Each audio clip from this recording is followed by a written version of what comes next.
यांच्या शुभ हस्ते अगदी काही क्षणामध्ये संपन्न होत आहे।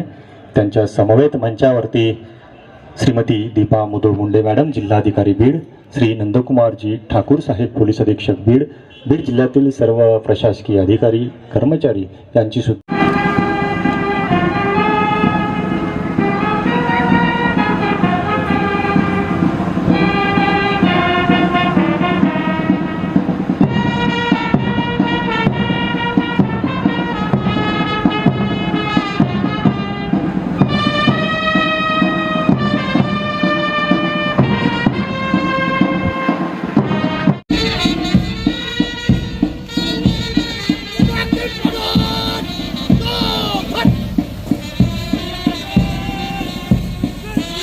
जय जय महाराष्ट्र माझा, गरजा महाराष्ट्र माझा, रेवा वर्धा पुष्प कोयना भद्रा गोदावरी।